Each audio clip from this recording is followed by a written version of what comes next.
Bonjour à vous deux, merci d'ouvrir le bal ce matin et donc je vous laisse la parole pour une vingtaine de minutes et puis ensuite on échange avec la salle. Ce n'est pas coutume, c'est Olivier qui va commencer. Donc, bonjour à tous. Donc, je suis très heureux d'être ici pour vous parler d'un projet donc, qu'on a fait l'année dernière avec le groupe Amaury, donc les artisans de la victoire et la Formule 1. Donc c'est vrai qu'en sport automobile, peut-être vous connaissez-vous Maranello ou Stuttgart, qui sont des villes mythiques. Alors Maranello pour une marque de voitures rouges que vous connaissez, puis Stuttgart une autre ville, pour une autre marque allemande, pardon. Mais il ne faut pas oublier Viry-Châtillon, qui se trouve au sud de Paris, où se trouve en fait Renault Sport F1, qui conçoit et développe en fait les moteurs Renault de Formule 1. Qui ont gagné en novembre dernier leur 4e titre consécutif de champion du monde avec l'écurie Red Bull.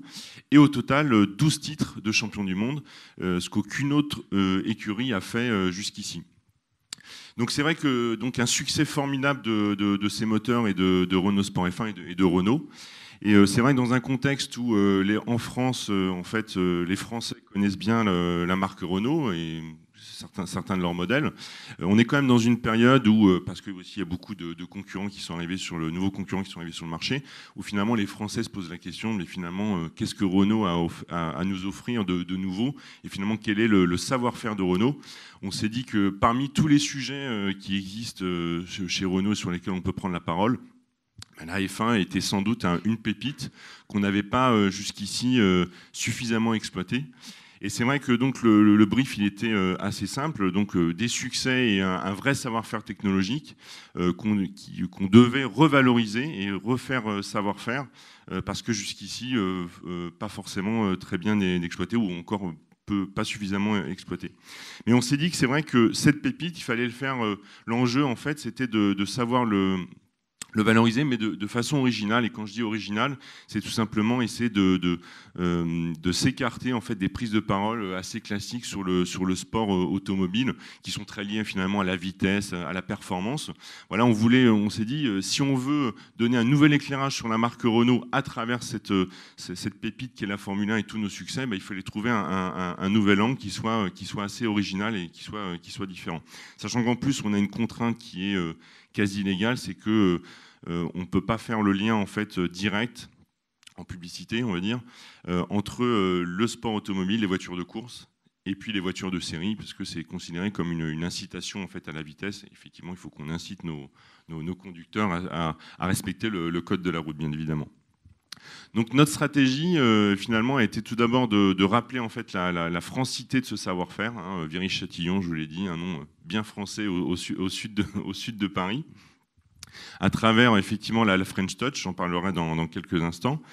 Et puis, pardon, je parlais aussi de parler de la Formule 1 de manière originale, c'est qu'on ne voulait pas effectivement avoir une campagne, on va dire classique, mais avoir une vraie campagne du contenu qui sorte de l'ordinaire et en fait, on avait une vraie exigence sur la qualité du contenu, parce qu'on s'est dit, finalement, si on parle de ces pépites, de ce savoir-faire technologique et de ce succès qui existe depuis plus de 30 ans, il faut qu'on le fasse de manière vraiment qualitative sur la manière dont on le fait. Alors la French Touch, pourquoi je parle de la French Touch? C'est vrai qu'on voulait, je vous l'ai dit, rappeler la francité de la marque Renault. Ça, c'est un élément, on va dire, transversal sur l'ensemble de nos prises de parole. Vous avez peut-être vu d'autres campagnes qui s'appellent la French Touch avec un comédien lors d'une saga sur des campagnes promotionnelles. En fait, c'est simplement une manière de parler de la francité, mais de ne pas dire tout simplement Renault. On ne parle pas d'ici du Made in France, ce qui est une manière assez classique de dire qu'on est français avec une cocarde bleu, blanc, rouge. Mais ici, effectivement, la French Touch, c'est un autre angle. Alors, vous connaissez la French Touch, des musiciens, des designers, des architectes qui ont innové dans leur domaine, qui l'ont aussi révolutionné et qui ont remporté des succès en fait aux quatre coins du monde. C'est un peu voilà, la phrase qu'on a mise, c'est Only French can do that. On a aussi dans un sport qu'on connaît bien aussi chez Renault, le rugby, seulement le French flair, la manière dont parfois les Français savent finalement remporter des succès de manière totalement incroyable et étonnante.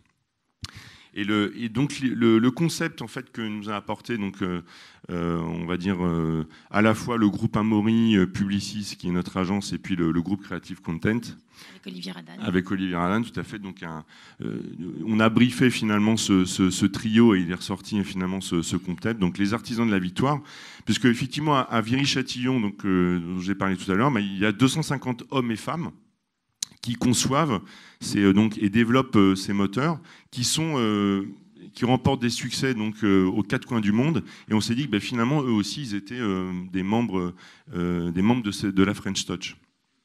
Donc voilà, déjà une première pierre à cet angle original, c'est qu'on ne parle pas effectivement des voitures ou des pilotes, ce qui est fait de manière assez classique sur la Formule 1, mais là on va parler en fait des gens qui vraiment conçoivent ces moteurs et qui permettent finalement, notamment à l'écurie Red Bull, d'avoir remporté son 4e titre consécutif. Et donc ce que nous ont apporté donc Creative Content, Publicis et puis le groupe Amaury, c'est de travailler en fait avec le photographe Dimitri Coste, qui a réalisé donc 10 portraits photos et vidéos de ces mécaniciens et ingénieurs hommes et femmes qui travaillent à Viry. Et ces portraits, donc, on en voit ici derrière en trame le portrait d'Audrey dont je vais vous parler. Donc illustré par Dimitri Coste avec un traité effectivement assez étonnant pour la Formule 1, donc ce traité noir et blanc avec de forts contrastes qui donne un regard totalement nouveau sur la Formule 1. Et puis ces portraits illustrés en musique via le label Headbanger de Pedro Winter, avec à chaque fois en fait une musique associée à chacun de ces portraits vidéo, donc avec des titres de Justice, de Cassius, de Sébastien. Voilà, vous pourrez les écouter en regardant ces portraits. Et puis donc ces portraits photos et vidéos mis sur un site écrin, desktop, tablette et puis mobile. Alors ce qui est assez intéressant, je continue juste sur ces portraits, c'est que moi-même n'étant pas du tout un fan de Formule 1 et de sport mécanique, je ne sais pas si vous avez vu ces portraits, en tout cas vous pourrez aller les voir. Ce qui est très étonnant, c'est que, et c'est une autre manière aussi d'apporter de l'originalité dans les portraits, c'est que effectivement ce sont des gens passionnés, mais effectivement dans le sport on peut se douter que finalement tous ces gens sont passionnés. Mais là ce qui est très intéressant en fait, c'est que chaque personne est vraiment à la pointe de son domaine. Donc la Formule 1, on dit toujours c'est la catégorie reine du sport automobile. Et effectivement, ils ont chacun dans leur domaine d'expertise, ils savent ce qu'ils font et en tout cas ce qui se fait de mieux sur le plateau et dans le sport automobile. Et ça va à la fois du mécanicien. C'est le premier portrait que nous avons fait, la personne qui monte les moteurs. Donc après la conception, effectivement, il faut les fabriquer et les monter. Et c'est vraiment un travail d'orfèvre avec finalement des choses qui sont très cliniques. On va jusqu'au micron d'ajustement des pièces centrales. Mais ça va aussi donc d'Audrey qui est polytechnicienne.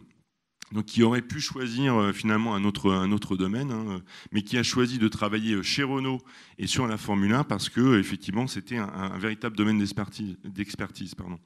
Donc il y a une autre personne qui était issue en fait de l'aérospatiale et qui finalement dit dans un des portraits retrouver exactement le même niveau d'exigence, la même, des choses aussi pointues finalement que ce qu'on peut trouver dans l'aérospatiale.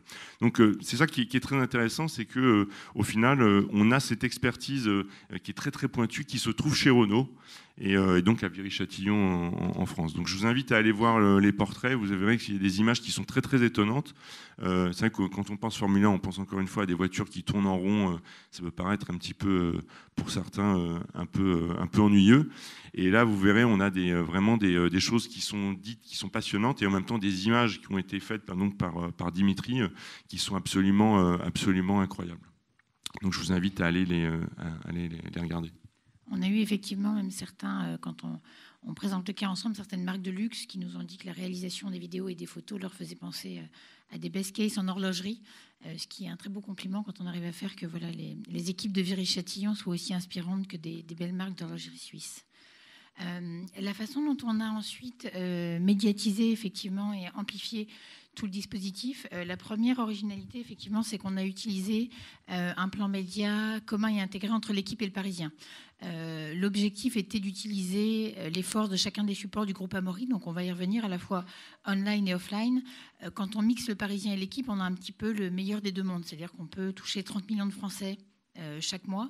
Et les marques vont être très complémentaires puisque l'équipe, comme vous le savez, je vois qu'il y a pas mal d'hommes dans la pièce, est leader sur les hommes et aussi le titre, parmi tous les titres de presse, qui est leader en province et va être très complémentaire du Parisien, qui va être national mais avec un renfort sur l'Île-de-France et qui va être le titre de PQN le plus mixte, enfin le plus lu par des femmes.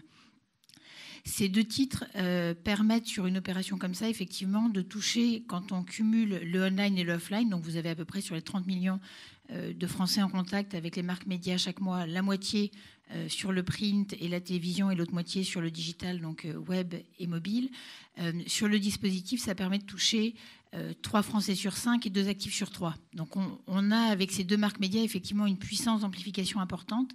On l'a exploité en fait tout au long des Grands Prix. Donc le projet a été conçu avec Creative Content et Olivier Radan et Publicis pour avoir 10 portraits qui allaient faire 10 prises de parole pendant les Grands Prix et à chaque fois un relais qui allait prendre la forme d'abord d'interstitiels vidéo sur le mobile. Donc on a beaucoup exploité la qualité des vidéos et elle communique effectivement la French Touch non seulement sur le fond de ce qui est fait mais aussi par la réalisation. On a ensuite repris les vidéos en interstitiel masthead sur les homepages de l'équipe et du Parisien.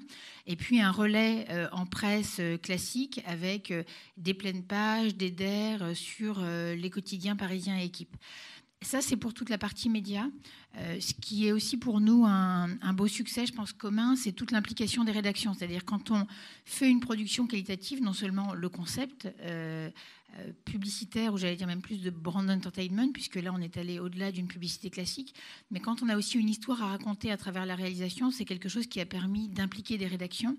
Et l'exemple que vous voyez à gauche est, je crois, une très belle fierté pour tous les deux, puisque c'est la rubrique Extra Auto de l'équipe, et sur laquelle les journalistes ont fait tout un article que vous voyez avec cette illustration qui s'appelle « De la Formule 1 à la route ». Et on en parlait au début de la présentation, en contenu publicitaire, on ne peut pas s'exprimer sur le parallèle entre la Formule 1 et la route. Les journalistes le peuvent, et le fait qu'eux aient ressenti cette campagne comme un élément qui communique l'unicité du savoir-faire de Renault et de la passion des gens qui travaillent sur Renault en Formule 1, et que ça, c'est effectivement quelque chose qui impacte les Clio, la future nouvelle Twingo que tout le monde a découvert récemment, et l'ensemble des voitures qu'on peut acheter, est un élément extrêmement impactant. Et puis on a sur la partie de droite, effectivement, ce qui a été fait par Sport et Style. Sport et Style, c'est un mensuel masculin haut de gamme qui est donné chaque mois avec l'équipe.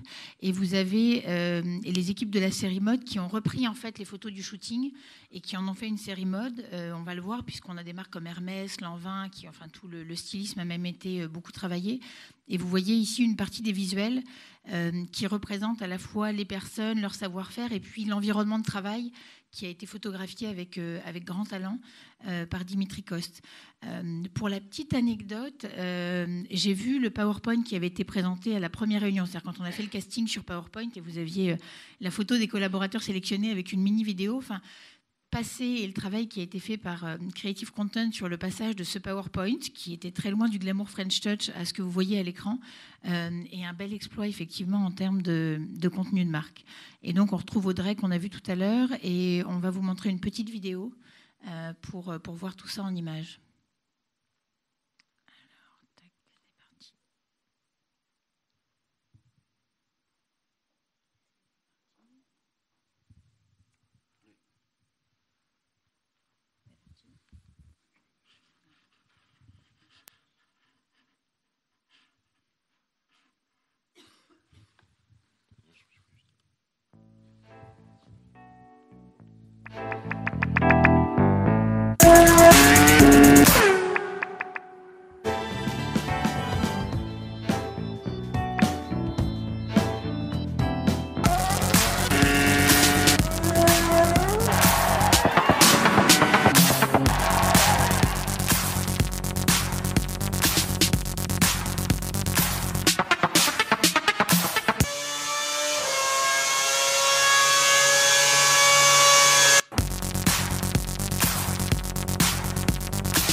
chance à Viry-Châtillon de disposer de moyens de mesure top niveau, notamment ces 2 caméras à 200 000 images secondes qui permettent de reconstituer du mouvement 3D de pièces. Sur des pièces de type moteur, nous accédons à des capacités d'enregistrement de l'ordre de 10 000 à 20 000 images par seconde.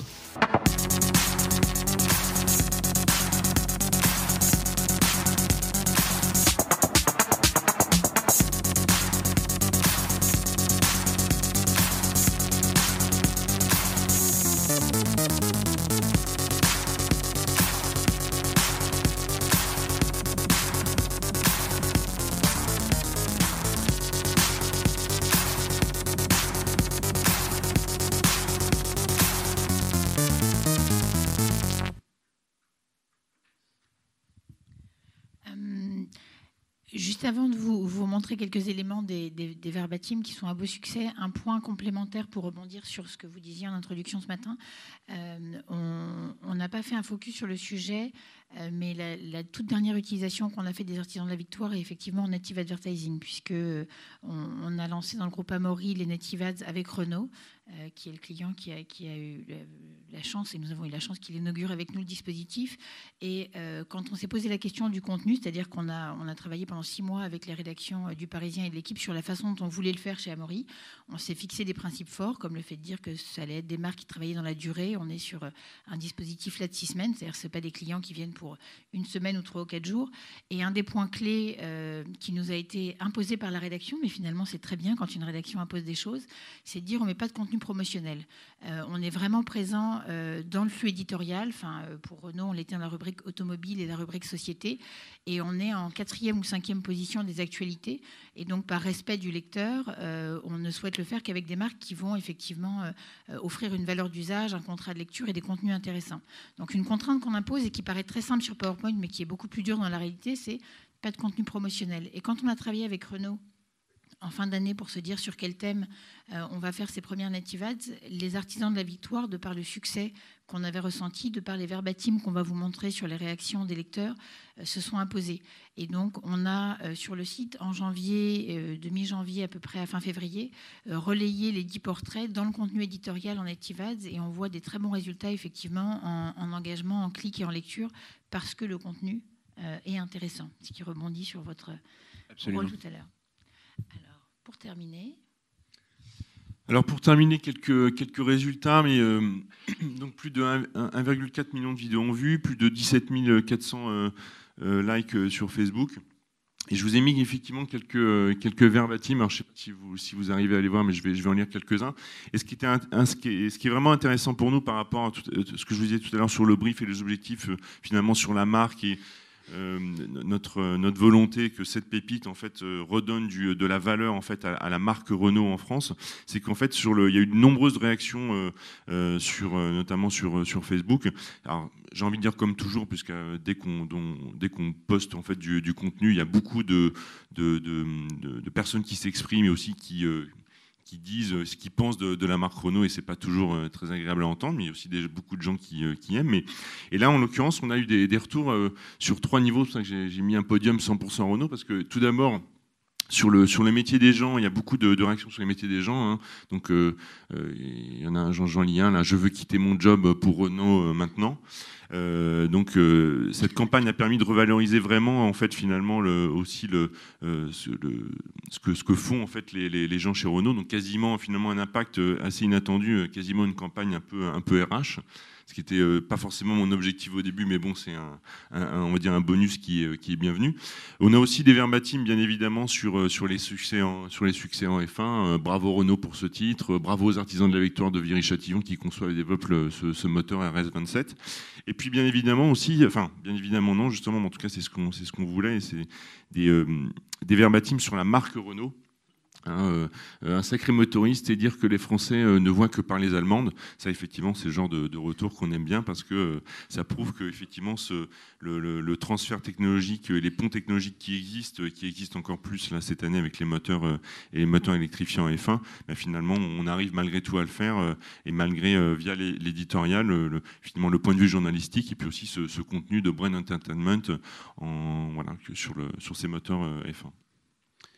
Merci beaucoup à vous deux, Anne et Olivier. Moi, j'ai 2 remarques. La première, on a abordé un tout petit peu par le biais du verbatim la question internationale. Je ne sais pas s'il y a un usage possible de cette communication au-delà de la France et du public français. Mais en tout cas, je trouve l'idée créative de mettre en résonance la French Touch, c'est-à-dire ce savoir-faire esthétique, mode, aussi avec les marques de mode qui, j'imagine, ont habillé, ont fait le style pour les photos.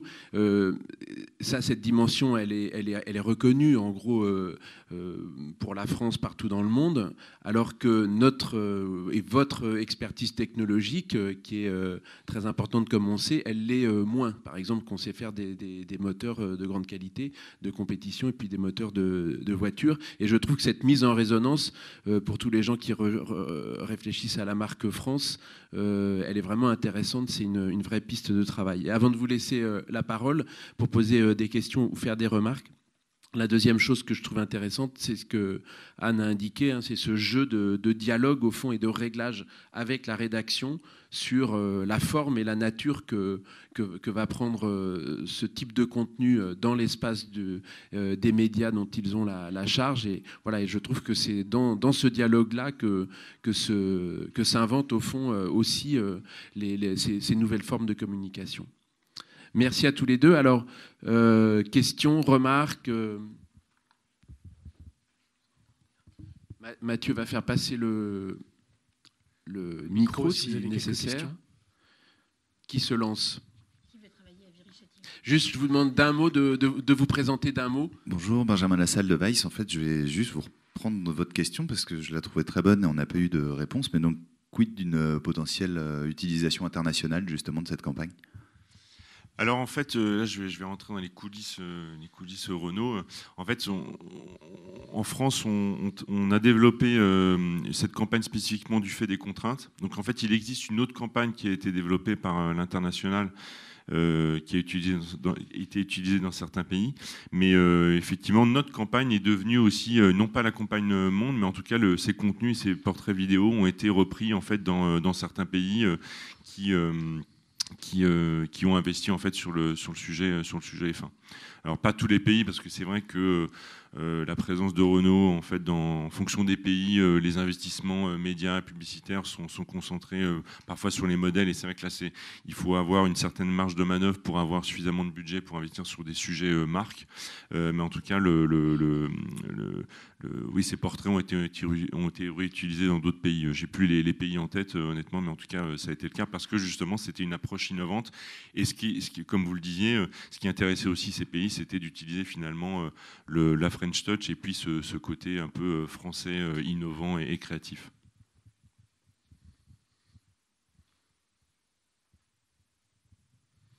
Comment ça... Parce que là, on voit que...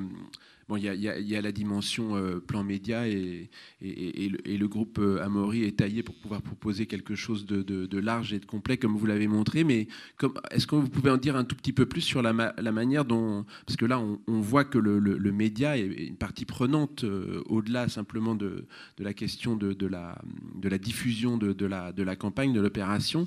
Comment ça a échangé avec tous ces partenaires, à la fois agence, la marque et le groupe? Alors, ça a bien échangé. C'est jamais le jeu à 5 bandes est toujours compliqué pour l'annonceur qui doit coordonner un grand nombre de prestataires. Là, c'est vrai que Creative Content avec Olivier Radan et ses équipes sont arrivés avec une idée très forte à laquelle le groupe Amaury, à la fois sur Le Parisien, l'équipe, et puis également les équipes de Publicis, puis d'OMD ont vraiment adhéré. Donc il y a eu, je dirais, autour du concept validé entre Creative Content et Renault, une très forte adhésion qui a permis de bien travailler. Après, dans votre question, il y a une deuxième partie qui est le travail avec la rédaction. Là, c'est une alchimie assez différente. C'est-à-dire que dans le travail avec la rédaction, on va concevoir des choses et leur proposer. Et on a un grand respect dans le groupe Amaury comme dans les groupes de presse de l'autonomie de la rédaction et de l'éthique. Et donc, on va concevoir le contenu qui va nous sembler le plus intéressant pour le lecteur. Et s'il est bien conçu pour le lecteur, comme l'intérêt du journaliste, effectivement, est commun, d'avoir les choses intéressantes, on va se retrouver. On considère que le fait d'avoir pu avoir ce relais sur la rubrique extra et un extrêmement beau succès, mais c'était garanti à aucun moment. C'est-à-dire quand on est très honnête là-dessus avec le client, quand on arrive avec le concept, qu'on lance la production, on dit on aimerait, on rêverait d'avoir la rubrique extra, mais ça ne peut pas être garanti parce que le journaliste va, comme pour un produit culturel qu'il va juger sur Le Parisien, va juger sur pièce et choisir de le relayer ou pas. Donc vous avez réussi à les convaincre au fond. On a réussi avec la marque Renault, voilà, à faire des choses qui les intéressaient. Oui, et d'ailleurs, dans votre exposé, on voit que se redessine une frontière interne qui distinguerait la promotion ou un discours plus strictement. Voilà. Alors, pour prendre des termes qu'on entend trop, mais effectivement, le pay du earn. D'autres questions, d'autres remarques sur cet exposé ? Bonjour, je suis Jérôme chez Universal. Quel est le montant de l'investissement ? Combien coûte un tel dispositif ? En production ou en médias ? Au total ?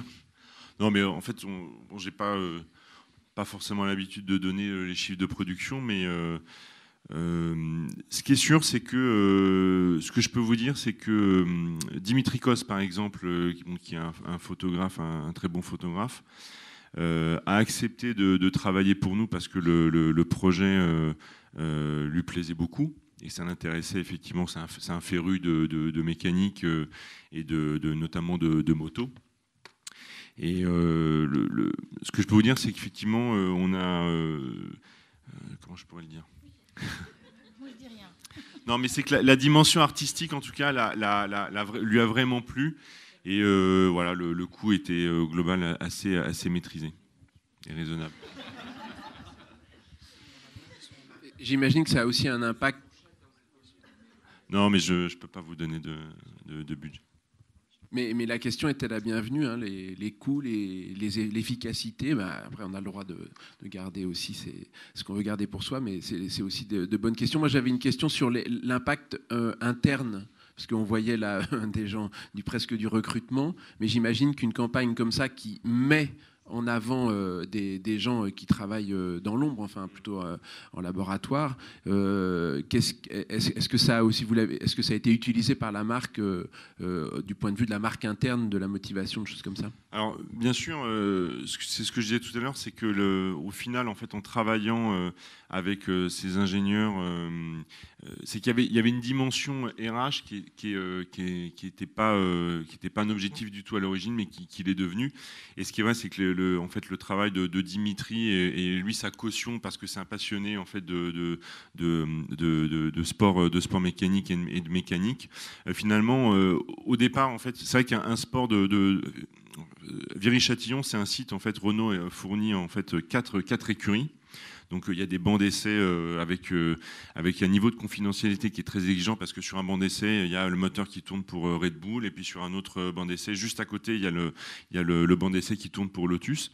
Donc il y avait d'énormes contraintes, et en fait, le fait d'avoir ce travail très qualitatif et puis une vraie volonté de décrire en fait ces métiers, finalement Dimitri et puis les équipes d'Olivier Radin ont réussi à gagner la confiance en fait de ces ingénieurs, et finalement on a obtenu beaucoup plus que ce qu'on espérait au début, parce qu'effectivement il y avait des lieux qui nous étaient complètement interdits au départ, mais finalement donc sur ce côté-là, c'est aussi comme je disais tout à l'heure, un succès plutôt inattendu. Et c'est vrai qu'en plus le terme les artisans de la victoire, ils ont vraiment adoré. Il y a eu une soirée qui était faite à l'atelier Renault pour fêter ce 4e titre consécutif avec l'écurie Red Bull. Et en fait tout le personnel de Viry-Châtillon portait une chemise brodée les artisans de la victoire, ce qui était pour nous le symbole d'une vraie appropriation du projet. Merci beaucoup à vous deux. Encore une question ? Oui, pardon. Allez-y.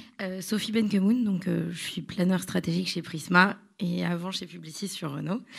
Moi, ma question, en fait, elle est sur le ROI en fait de ces opérations, parce que je pense que quand on est en agence, peu importe, on a tous le rêve de faire ce genre de campagne. Et c'est vrai que là, sur un sujet de F1 où il n'y a pas de vente, d'objectif de vente derrière, c'est facile entre guillemets, mais disons que les annonceurs ont peut-être plus tendance à vouloir faire ce genre de campagne. Ma question, c'est est-ce que toi, Olivier, tu serais partant pour faire ce genre de campagne sur des objectifs, par exemple en lancement ou relancement de modèles sur des objectifs plus de vente, du coup, de modèles ou pas? Bien sûr, de toute façon, je pense que vous êtes tous là ici pour ça, c'est que ces 3 jours, ces 3 journées montrent qu'effectivement, en tout cas, la publicité dans ces formats classiques, elle reste efficace, mais néanmoins, c'est pas suffisant. Et les partenariats avec des groupes médias aussi deviennent vraiment de plus en plus, deviennent indispensables parce que justement, vous parliez tout à l'heure effectivement du fait qu'on est tous submergés de messages et il faut arriver à émerger et puis à toucher en fait nos consommateurs parce qu'effectivement le but final il est bien là, tu as raison de le rappeler. Donc oui et je crois qu'il y a une autre opération qui a été évoquée cette semaine sur Capture et la marque Renault et Capture Call. On est la preuve, c'est qu'effectivement on est de plus en plus, y compris chez Renault, sur des dispositifs qui sont effectivement pilotés avant tout par le contenu plutôt que finalement un film classique diffusé sur différents supports, quoi. Donc la réponse est effectivement oui, et donc pas que sur des sujets de marque, et bien évidemment sur des sujets modèles avec des objectifs de vente ou en tout cas de contact essai sur le très court terme. Oui. Merci beaucoup à tous les deux.